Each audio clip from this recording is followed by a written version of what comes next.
Hello, everyone, and welcome to another episode of Butterfly Kisses, a journey of spiritual transformation. I am, as always, your host, Amy Gray-Cunningham.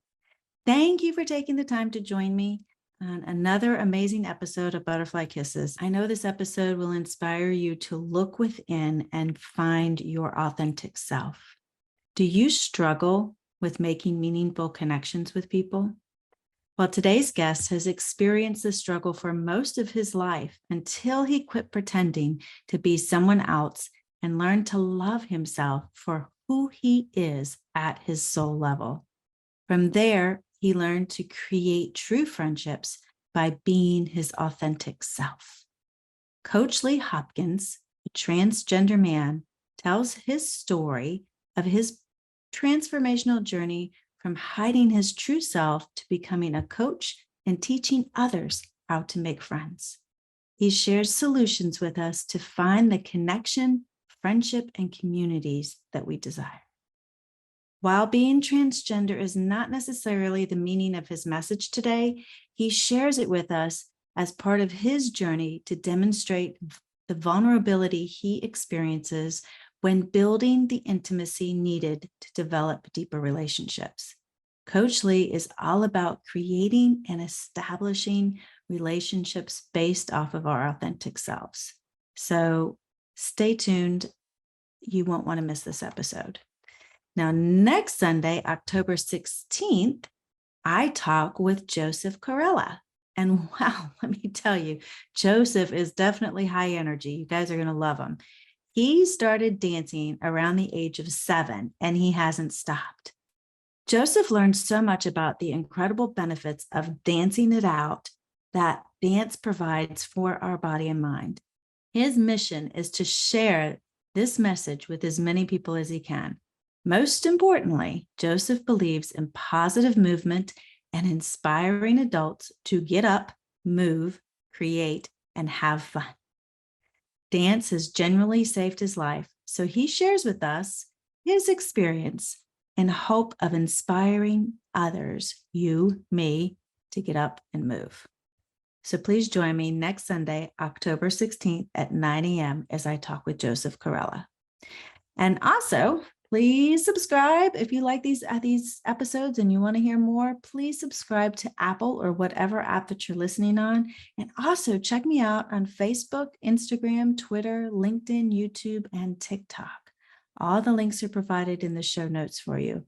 And you can also subscribe to my weekly newsletter at ButterflyKissesPodcast.com. This way, you won't miss it when I drop a new episode. And if you like what you hear on Butterfly Kisses today, please, please, please, as always, leave me a review. And 5 stars will be very much welcomed. And please also share it with your family and friends, because the more we can inspire others to shine and share their light, the more impact we can make on the world. Now, please help me welcome Coach Lee. Hello, Coach Lee, and thank you so much for joining us today. I am so excited to have you on Butterfly Kisses. This is going to be a wonderful episode, I think. Absolutely. Thank you so much for having me, Amy. I'm glad to be here. Well, again, thank you for joining us. I know we've been playing scheduling tag for a couple months now, so I'm so glad to finally be able to connect with you. So tell us, Coach Lee, a little bit about your transformational journey from where you were before to where you are now, and what brings you to coaching people how to make friends. Well, yeah, Amy, all this came from my own experience in life of being just lonely and desolate and wondering how how everyone else is making friends and I'm not. I had no idea what I was doing. So I thought for sure that I was the thing that was wrong. I was wrong. I was wrong. Mm-hmm. And I didn't know how to make friends, but everybody else learned how to some way, somehow. So I grew up in a small town in Ohio. And I just felt really disconnected from most people there. I didn't know how people were in groups of friends, and they had plans, and it just got worse and worse. But I heard that all you need to do is find your tribe. That's what you need to do. So I figured, well, I can just hang on for a few more years. This town isn't full of my people. when I went to college, I figured it'd be different. I thought I'd have a different experience because there are people from different countries, different backgrounds, all over the state, just so many amazing people that I could possibly connect with and make friends with. But I still felt lonely. I still Mhm. was unable to really make connections with people in the way I thought friendship should be, like the stuff you saw on TV. Like I'm in my late 30s, so 90s TV was all about friends and connecting with each other. And I thought, The well, I'm Friends going to have that. episodes. Yeah, exactly. Like that's the kind Yeah. of friendships people should have. And I didn't have any of those. And I didn't know why, except I thought that it was because I didn't find my tribe. I wasn't with my tribe. So essentially, I realized that after college, it was the entire state of Ohio that didn't have my people. I had an opportunity to move from Ohio to California, and I took that opportunity. And in Ohio, there weren't the same kind of people as in California. So in California, it was pretty amazing. I met new people, I opened up a little more, and I found myself in the karaoke scene. People knew me a lot. They high-fived me and they like knew my bar drinks and my drinks. The bartenders knew my drink and everything like that. And I thought, well, this is great. People know me, but still I feel lonely. I still feel really disconnected. And so I figured, well, I have to leave California. It's the pattern that I exhibit. I have to leave California and still find my tribe. So this is where I moved to Chicago, where I am today. And in Chicago, I landed in the right place to meet the right people, to have the kind of conversations that I thought would make me feel more connected. In fact, this is one of the pivotal moments in my life where I transitioned from female to male. So that was Mm. a big thing in my life. This is around the time Caitlyn Jenner was coming out. I ran into the queer people who helped me financial, emotionally, physically transition. They were there for me, but I still felt lonely and disconnected from them. So here it is. I am in a situation in which there are 8 million people. It's the second largest city in Ohio, the second largest city in the US. And there are 8 million people here, and I'm among the few core people who've had a similar experience where they have transitioned.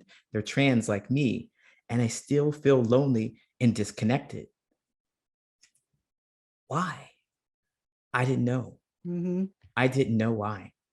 And so I really thought that transitioning from female to male was the thing that I was hiding about myself, that people didn't know, that I wouldn't share, that kept me stuck and kept me feeling lonely. But there was something else happening. I just didn't know what it was. So when I discovered what it worked for me, I became a coach so that I could share with everybody else. What age did you transition? I was 32. So that was Oh. about 7 years ago. So I had an opportunity. It's like most people, many people today are realizing this soon, earlier and earlier in their life. And I had an awareness of me being a queer person in my teens, but not quite Mhm. understanding what transgendered meant. So in Ohio, I was identified as a lesbian and I kind of wanted to keep that a secret. I didn't want to tell so many people. So I think that limited the amount of people that I could really be close to. And then that was a catalyst also for me to move to California, where in California was a little more progressive than Ohio, right? It's a blue state, people were more accepting, and I could have a girlfriend out and loud, and I did, but I was still hiding something about myself, and that was a transgender piece. And so I moved to Chicago and I opened up the transgender piece a bit, and I still find myself lonely around the people that have had a similar experience to me. And I was like, oh, I've had all this life experience and I've had an opportunity to know myself, but man, I feel lost. Yeah. Why do you think you felt lost still? Well, I what I discovered is that I had no idea that I was really trying to hide myself. That was just automatic behavior that was happening. So I didn't know that I was hiding myself. And in order to be connected to someone, to really know someone, you have to tell them who you are. And holy moly, I was so busy just trying to make sure nobody saw me that I was upset that people didn't see me. So I was just stuck right there. Like, you don't understand me. Well, I'm also not sharing with you. So I'm lost. I'm in a circle. That was piece that made me feel really confused and lost. Like, what am I supposed to do here? Share or not? Share or not? I don't know what to share if I should. So what did your family think Tell me think about what? about you transitioning and Oh, becoming a yeah. male? Oh, Or did they already know beforehand and no, were see, waiting for you to catch up? no, absolutely not. They had no Okay. idea. My family and I were just very disconnected at the very beginning. Like when I was a kid and growing up in Ohio, my family really didn't care about really anything that I was doing or interested in me because they themselves didn't learn how to do that. They themselves didn't learn how to do the introspection and make those kind of connections. Like the stuff we saw on TV. Oh man, I'm so mad at TV for this because the 90s was just all about like Full House and Family Matters and these TV Mhm. shows that felt really good that made you feel like you were part of a family and you're supposed to share and everything gets resolved within 30 minutes. Things like that would happen. And that wasn't the way my family was. So opening up and talking about things that could give me perspective on my own life was not something that we did for each other. So with me going out into the world, I had to discover how to do that for myself. And so they had really no awareness of what's going on with me because they're too busy trying to figure out what's going on with them. Mhm. Yeah. Very interesting. So did your mother, did she go, what? Oh Or yeah, was that's she right. very opening and warm to you? Or I was what was the reaction you got? yeah. So the reaction was like, oh, I don't understand. I don't understand. Mhm. What do you mean? Is that possible? Because my mom was in her 50s then, and she Mhm. wasn't really didn't really know about anything. So what does that mean? How are you gonna transition medically and all this stuff? And so that's the first thing I remember her asking about it. And I Mhm. had such a reaction to it that I heard her curiosity as condemnation. That's Mm. what I heard Yes. because I had not been accepted. I felt that I had not been accepted for anything that I ever done in my entire life. And here's just another thing. You might be curious about it, mom, but it feels like you hate it. And she doesn't like it. Yeah. But Yeah. honestly, she was curious about it. She wanted to know, but she didn't like it. She doesn't Mhm. like it. She doesn't like it. How did you And overcome that? oh, it's a work in progress. It's a work in progress. And I'm so glad that you asked that question too, because the way to make connections with people is about it's the process of understanding them. So this is something I'm working on now because now I have an awareness of it. But my mom experiences and her life has led her up to have her own certain beliefs, how she sees the world. And the way she sees the world is something that would be beneficial for me to understand. If I could step into her shoes and recognize that her experiences, A, B, C, throughout her life, has led her up to have this belief about trans people, I could separate myself from that, not take Mhm. it personally, and realize that that is her Mhm. and this is me. And Mhm. here we are. She does not have to accept who I am. She does not. She never Mhm. has to. She never, I don't know if she ever will fully embrace that and want me to, and stop wanting me to be her daughter and have children. I don't know if she'll ever Mhm. stop doing that. And that's something that I know and I will not take personally because that is her and her experiences in her life. Yeah. And me, I have my experiences in my life. In the same manner, if she does not want to embrace it, at the very least, what we will not do is try and shame me and change me.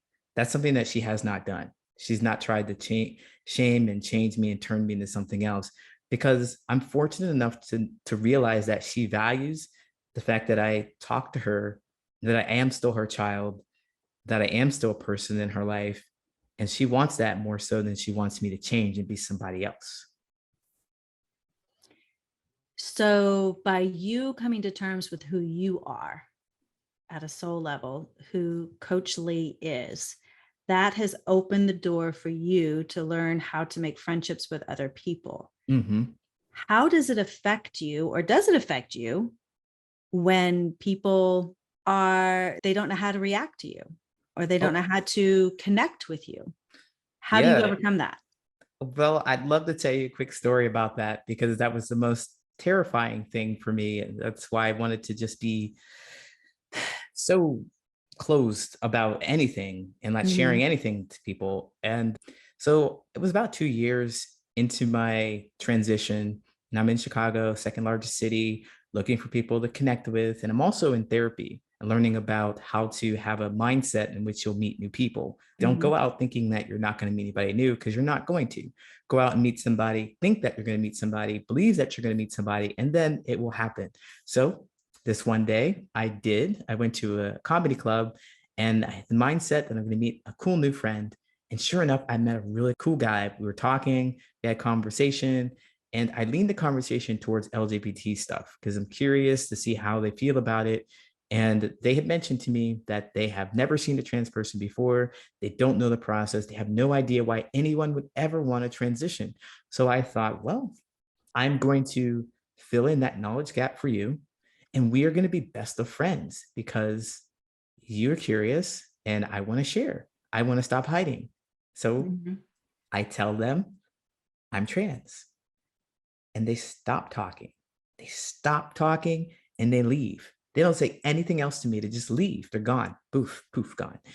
And I was absolutely devastated in that moment. I was devastated. Now, this has been years, this is 5 years or so ago, but I was devastated at that moment. And looking back, though, I realized that I'm okay. I didn't die. I didn't die. I learned from that experience. I learned that, well, in this moment, he and I couldn't be friends because he's not interested in learning. He missed a great opportunity to learn something. And I also shared the truth to him that was just way too much for him, whatever that was. But in that instance, I learned people are going to be drawn to you and people are going to be repelled from you. And that's based on their own experiences in life. So accepting the fact that I'm a trans person and that is part of my truth, it is imperative for me to be around people who can also accept that as part of my truth. And they're not thrown by it. Maybe they're more curious by it, or maybe they have the experience themselves. But if I hadn't been able to stand in my own truth, I would have shattered. I would have been just, Amy, Mhm. I'm going to level with you. I was really devastated by that. I Yeah. was fortunate enough to have people to go decompress with or to go talk about that with. I was fortunate enough to have a group to talk about that with, but it was really devastating. And it's a process that everyone has to go through, that rejection, to find out what it really is that is valuable to you, or people who are valued, who will value you. So it's a process that I had to go through, but it's that first accepting myself. I think throughout my life, I've been experiencing rejection and been trying to change because of it or hide because of it. And that's just a source of more loneliness.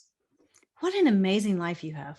And that's what I took away from the conversation, from your story, because wow, thank you for just like stepping out and being you and taking that chance. But it was an experience. And like Yeah. you said, you didn't break from it, you didn't die from it. You Mm, learned from it. And in the moment, it probably felt like your entire world was crashing down around you, like, oh, what did I just do? Why did I do this? absolutely. Absolutely. I'm like, oh, I'm so stupid. Nobody wants to hear about that. You've got to just be quiet. I'm like, yeah, yeah, But without that experience, you wouldn't be where you're at today and understand who you are at a deeper level because of absolutely. that experience. And he was probably one of the greatest teachers in your lifetime Yes.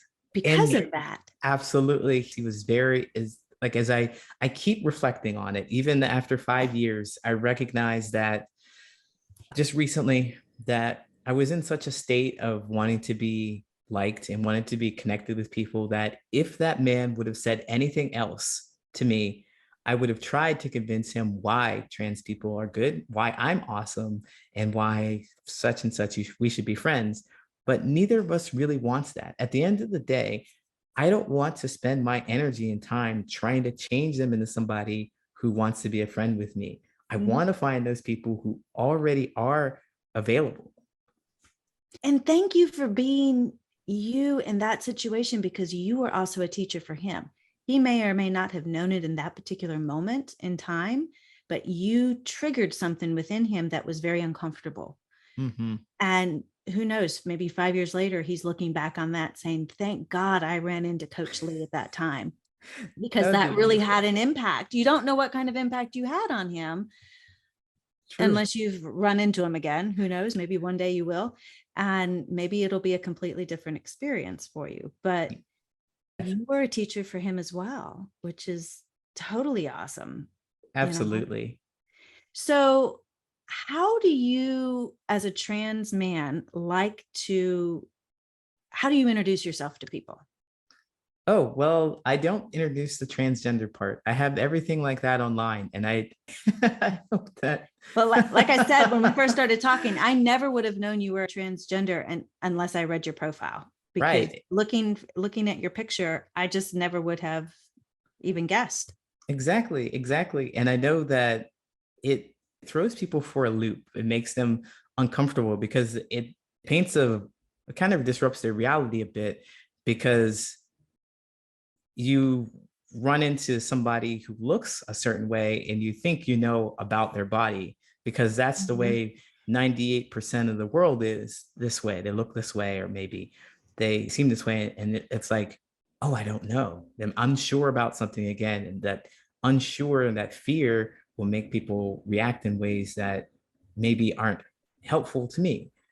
And so I don't introduce myself as a trans person, but I have it out there online because I find it just much easier to just have the information out there. As I know that if you're interested in me, you'll Google me. But otherwise, only certain people get to know this information. If you're not Mhm. looking for it, then I don't feel like I need to share that with you. If you're a potential romantic partner, then I would like to share that with you as soon as possible because, hey, it wouldn't be fair if we're just getting ready to take our clothes off and I'd be like, oh, by the way, no, that wouldn't be fair. But at the same time, I have hid this transgendered part of me from people. And I have discovered that it's not the way to create a genuine friendship. It's not the way because I developed a friendship with a really great coworker. We had awesome conversations about things that I could never share with other people, like understanding about science and space and quantum physics and stuff like that. Like people would be nerdy about. I was like, all right, I Mhm. found my nerd friend and music friend and all kinds of cool stuff. But Yeah. I didn't tell them that I was trans. And so when I started to date people, when I wanted to date people, I was getting a lot of rejection, but they didn't know why. Like I could talk to them about being rejected. They'll give me some generic male advice, but Mhm. they couldn't support me when it came to being trans because they didn't know that there was a problem in the first place.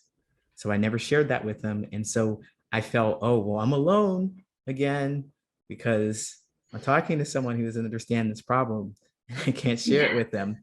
Yeah. So what I ended up doing eventually was sharing that with him, and our relationship didn't fall apart because of that, because it didn't fall apart because they weren't interested in me, but I found that I needed some support that they Mhm. couldn't provide. And so I'm looking for that. I'm looking for that Mhm. in another way. So it's worth it. It's beneficial to talk about it. And so there's a point where I feel like I'm safe and comfortable with people that I will share that. Wow, because I've got some really good friends that now, like as I was telling you before we started recording, I grew up as an army brat and was constantly moving. And so learning to make friends was not something that I did easily because I was always leaving. I'd make a Mm-hmm. friend and then leave, make a friend and then leave. And so when we finally moved to Charlotte, and I've been here now over 40 years, I think, or going on, yeah, way over 40 years. It was really hard for me to learn how to make friends. But I didn't know who I was either. So I didn't know who I was to share with anybody. Right. And so I would try to mimic people Hmm. and try to find my spot that way. And I so wanted to be everybody else but me. I know. How is that? So like most people's experiences is I just want to be everybody but me. Yeah. But there's only one me, and I'm just as awesome as everybody else. And it took me almost 50 years to figure that out. Yeah, But absolutely. I'm so glad I have, because I'm a pretty cool person, I think. I think so Um, too. Thank you. I appreciate that. And I love having fun and I love sharing and all of that. So to be able to not share a part of me now with my closest friends, that would make me feel lonely. Absolutely. I think It- that's it- the source.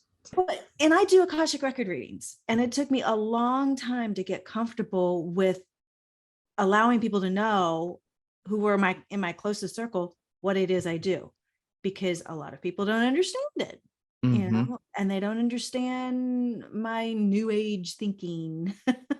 And they don't understand, I was brought up Christian. Hmm.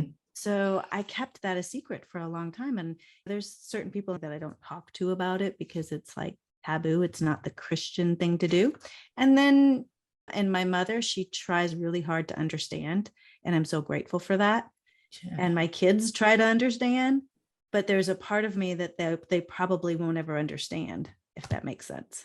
That absolutely makes perfect sense to me. And I'm glad that you could relate to this story and this my experience as being a trans man to just a regular everyday kind of thing. That trans, it's like we're just 1% of the population, 2% of the population, but it's not the fact that I'm trans that makes my story unique.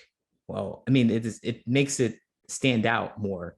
Yeah. But the fact that I'm hiding something, Yeah. that's my truth, and it's like you're hiding something that's your truth. It's benign. It's something that you enjoy. It's your work. It's your passion. Akashic records, and you want someone to understand that at the core of it. You want Mhm. someone to understand that. And that's what we're looking for in our friendships and connections with people, is that they understand how we feel about things. And that's Mhm. pretty general, but that's what I've come to understand, is that we all have an experience in which we're hiding something that we desperately want to share with someone, but we're afraid that they're going to reject us and not understand us. Mhm. If they do not reject us, at the very least, they may not understand. They're like, yeah, you're okay, but I don't understand why you did that. It still feels lonely. Mhm. And it does, because it's like, should I tell this person? Should I not tell this person? How do I tell people what it is I do for a living? And Mm-hmm. I've learned who I can tell that to and who I can't. Like you said, I feel them out a little bit. And Mm-hmm. my usually go-to thing is, oh, I do marketing. I have a podcast. So those are my two go-to things. Uh, And And it's the truth. yeah, it's the truth. So I'm not lying about it, but it took me a long time to quote unquote come out of the closet about the Akashic record thing, because I was afraid of being judged and Absolutely. people not understanding. So I can totally get that. And I understand where you're coming from. And another thing is people, because they don't understand, they don't know what kind of questions to ask me, or what's taboo or what's not taboo. So when you meet people and they don't understand what it's like to be trans, how do they ask you questions? Do you get upset when it's questions that are like, well, why mess with perfection? God created you the way you were. I mean, Oh, that I'm sure that's part of people's process yeah. I mean, experience. But how do you react to that? How do you take that? well, I haven't had anything like that said directly to me, fortunately, Okay. about why I mess with perfection. And Mhm. people have misgendered me before. Misgendered is saying like, okay, you're not Lee, you're she, and they're gonna. Mhm. I know this happened a lot to me and my family for sure. When they get mad at me, they were like, ah. But I understand that the key to making connections with people is first grounded in understanding myself in my truth. And Mhm. what I say about myself, no matter what else is happening in the world, nobody can change that. Nobody can say it's different. Nobody can change that but me. And I know that there's an objective truth out there in which you'll see you'll see something that maybe I imagine, that will say I imagine, but still it is my own truth. And you may Mhm. see, someone else may see me as female that's taken hormones and has had surgery, and that's it. And that's how they will identify me. And that is absolutely fine with them, because there's zero things that they can do to change about me. Mhm. I think when I encounter those kind of situations, I know that it's my truth. And I get curious about why they have such a problem with me living in my truth. What's going on Mhm. with them? That's what happens with me, because I'm thinking I'm just a distraction. I'm a distraction from them focusing on what's important and true to them, allowing them to be open and vulnerable and living their truth the way I'm living my truth. I think that upsets a lot of people when they see somebody coming out like that. It doesn't bother them. It doesn't physically have any or maybe spiritually either, have any connection to what they're doing. They have their own power. They live in their own world. They can create their own life for them. Why focus on me? Mhm. Why focus on me?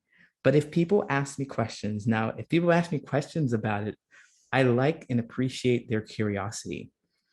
Just like that guy who came up to me, well, we had the conversation and he ran away before I could tell him all the things about my Mhm. experience of being trans. I would like to share those things with people who are asking because they're genuinely curious and they don't know. I believe that there is no wrong way to do anything. I think that the universe has just been set, and what you do is what you do. The right and wrong comes from this value base. You get the results that you wanted. No, well, you learned something, didn't you? Hopefully, you learned something. Let's do Mhm. something else. Let's try again. Let's try a different way to get the results that you really want. So then, if the result is what you wanted, they're like, oh, it's a good thing. If it's not what you wanted, it's a bad thing. Well, actually, you've learned something from every experience. So if they're talking to me and they want to know about me, I welcome that. I welcome that. I absolutely love what you just said, because it's like being your authentic self in this world sometimes can be so hard, but everybody has their own experience, their own Mm-hmm. belief systems based off of the way they were raised. And Absolutely. but we can't change the way other people think, feel, and or see things. And that is one of my biggest Mm-hmm. messages that I try to get across is we're all here to experience our divinity, our beautiful divinity in this human world called Earth. And wow, you have an amazing experience. I have an Yes. amazing experience. Yes. And I'm so grateful for all those who don't believe in what I believe in, because they don't have to. Right. They really don't. And I don't have to believe the way they do. And I can walk away from a conversation if I wanted to Exactly. and still send them love, because you know what? They're right where they're supposed to be and nobody's broken. Exactly. Exactly. That is beautiful, Amy. Beautiful. Yes, Well, thank you. that's exactly what I believe in. So well said, heartfelt. Yeah. And you just, so for me now, making friends, I can walk into a grocery store and walk out making good friends with the bagger or the grocery. I mean, I talk to anybody and everybody. But back when I was growing up, I couldn't. I couldn't. And so for people who have a hard time connecting, you're a coach and you coach people to do this. What are some steps that people can take, actionable steps that they can take to start liking themselves or to find out who their authentic self is so they can share it with the world? All right. Well, that's a great question, and I better have an answer. I'm sure you will. well, there's a couple of things that I would suggest, and I actually have a 5-day challenge that really helps out with this. But what I recommend is that people really get to know themselves. And how do you get to know themselves? Well, you have mindful experiences by creating boundaries. And I say boundaries, I have a initiative to change the way people think about boundaries as setting limits on other people's behaviors and saying no, because we can't do that. We can't change how other people behave and what they believe, but we can focus on what we believe and what our behaviors are. And I think that when we have boundaries, we create them through our experiences that we have.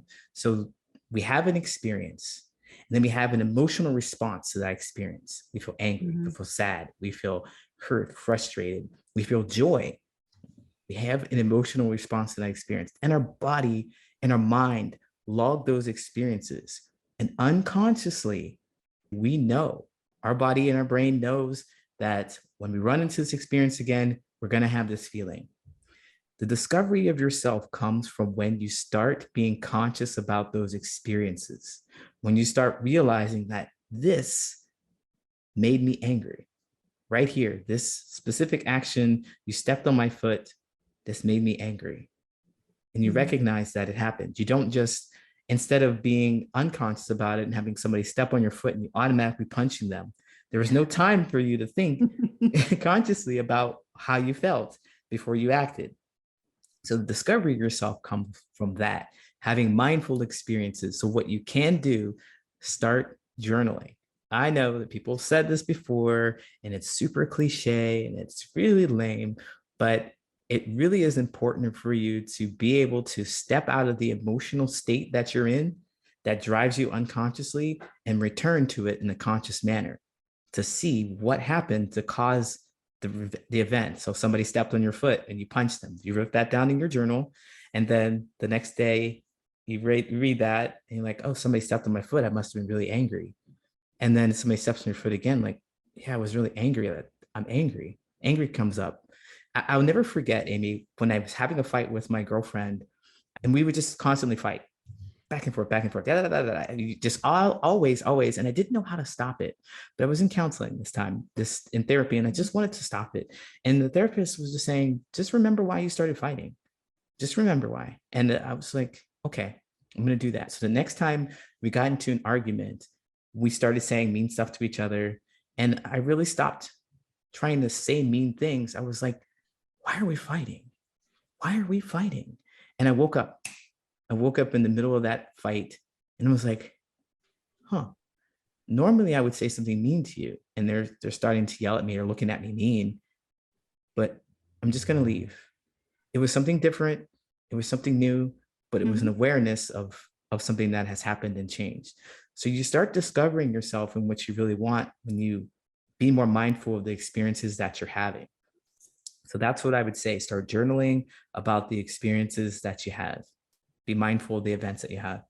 And then if I could share a little more about making friendships, I recommend that you learn 3 things about yourself so that you can connect with other people. The source of my pain with making friends was that I didn't know what to share with people. I didn't know what I was comfortable with sharing with people. I didn't know what was important to me. So there were 3 things that I've discovered that really help you make the kind of friendships that you really want, that are important, that matter to you. It's learning more about your history, your hobbies, and your habits. It's your history, the person that you are, your origin story, where you've come from. You're looking for your history and what's important to you about your history. I'm a Black person and I'm also a queer person. I want to be able to go to spaces where I can talk about those things. It's important for you to find those things like you, Akashic Records and family values. That's important to you. You want to go talk about those things. Then your hobbies. Well, I like board games. So I want to make sure that I'm in a space where I'm doing something that I enjoy. So I'll go to the places that play board games. So I'll have something to talk about and connect with the people that are there. And then the habits. Well, the habits are things that you do on a regular basis. They're like your routine. You can tell a lot about people who have a specific routine. Like if you have a skincare routine, you're probably going to want to talk to people that also have a skincare routine, that knows what clogged pores look like or something like that. I don't know, but you're going to want to talk to somebody like that. And likewise, if you get up at 5 a.m. and if you get up at 5 a.m., your routine is probably going to look a lot different than somebody who's getting up at noon. You're probably going to do a lot different things. So you want to find people who connect with you on those levels. So your history, your hobbies, and your habits, go through those and figure out what's important for you to talk about. And the way you go through those is you have experiences. Go have some experiences and find new hobbies. We try different routines to see how you feel about them. And that helps you make the friendships that you really want. I love that, because that is so essential to making friendships, is finding your tribe, whether it be in the things that you enjoy doing, your hobbies, who you are, and Absolutely. making those connections that way. That's imperative, I think. So tell us more about your 5-day challenge. What is that all about? Well, yes, the 5-day challenge, I think I gave it all away because I just can't help myself. I just love to tell people. But it is the 5-day challenge is about helping you find your history, hobbies, and your habits. So if you don't really quite know what it is that's important to you, I help you work and discover what those things are. So the 5-day challenge is free, and you can sign up for it on my website. You'll get a 2 to 3 minute video every day, and you can respond to the video after you've completed the challenge. You can respond to it, and I will reply to you if you get stuck or if you have any issues. So I guess the biggest difference is that I'm available to answer your questions if you're not sure what the history, hobbies, and habits look like for you. I help you find and discover those. I love it. I love it. I'll have a link to your 5-day challenge on the show notes and also in the blog as well, so Thank people you. can find that, because I think that's an awesome way to start learning who you are. And especially for just coming out of a pandemic, we've all, or I guess we're still technically in the pandemic, but we're not isolated like we were at one point, Mhm. but it was really hard at that time to really make friends. Although I had to make friends with my husband because he You was better be around all the friends. time. Yeah. And we found out that we really do like each other. Now that's wonderful because a lot of people have discovered the exact opposite. Yes. Yes. And it was different when he started working from home and he was around all day long. And I'm like, can you go somewhere? Just go to the store, do something. I Me need alone for time to 5 miss minutes. you. Yes. But it was actually really good because we got to spend quality time together as well. We had lunch together, and we just did things that were different than it was before pandemic. And so I enjoyed that. But It sounds like it. It sounds like it was really wonderful time because it was. I have not really heard people talk about their pandemic like that. Like look at it as a joyous time to get to know someone. And I think that is the epitome of what it means to have a close relationship. Like as long as you've been married, you still have things to discover about each other and enjoy. Mhm. Exactly. It was an eye opener for the both of us. And there were times that I'm sure he wanted to strangle me as much as I wanted to strangle him, but for the most part, we got along and we had fun and we laughed and we talked and we did things together that we probably wouldn't have done if there hadn't been a pandemic and we weren't Mhm. forced to constantly be around each other. Obviously being married, we liked each other a little bit anyway. But we got to really know who we were. And he got to see a side of me that he probably wouldn't have seen had he not been home all the time. So I really am grateful for that time. But so how can people find you, Coach Lee? Where can they find you at, and how can they work with you? All right. Yeah, you can find me at patternsofpossibility.com. There you can find that 5-day challenge and also 10 tips to memorable conversations. You can find me on social media at patternsofpossibility.com. Well, Patterns of Possibility on all social media. So I'm out there, Twitter, TikTok, and YouTube, and so forth. And I even have a podcast by the same name. So Patterns of Possibility. And you can work with me by just going to my website, and you'll find that there's a coaching link there. You can schedule a free 30-minute close connections assessment where I just help you figure out how we can work through any relationship problems or friendship issues that you might have to the forefront. I'll spend the 30 minutes trying to give you a viable solution and maybe help you get closer to reaching your goal to making a friendship that lasts. I love it. So one other question that I have for you that I ask everybody, and I'm going to ask you as well. If you Okay. have an hour to spend talking with someone you've always wanted to talk to, whether that person be alive or on the other side of the veil, who would it be? What would you talk about? And where would you be? I would talk to my grandmother. my grandmother on my mom's side, and she's on the other side of the veil. Mm-hmm. I would talk to her and I would want to ask her some questions about her. I don't think that she grew up in the 20s or she was born in the 20s. So I didn't think that she had an opportunity to really have time to think about who she was and really what she wanted and things in her life. And I would ask her about how she felt about things, just her life and having kids and living in New York and moving from the Bahamas to the States like she did. What was her life like? And what could she tell me about herself? I think that would be the most beautiful thing. I love it. Yeah. Did you know her at all, or? Yeah, I did. And in fact, when I think about her, she gave me my first yellow apple, my golden delicious apple. It's my favorite apple. But Hmm. I was 8 years old and I had no idea that apples could be anything but red or green. And she gave me this yellow apple and I ate it and it was just the right taste. It wasn't the red delicious, that's really gross. And it wasn't the sour Granny Smith apple. It was just right, the sweet spot right in between it. And it's my favorite apples to this day. And I always remember that. That's an awesome story. I love it. Yeah, Thank you thank for you. sharing that with us.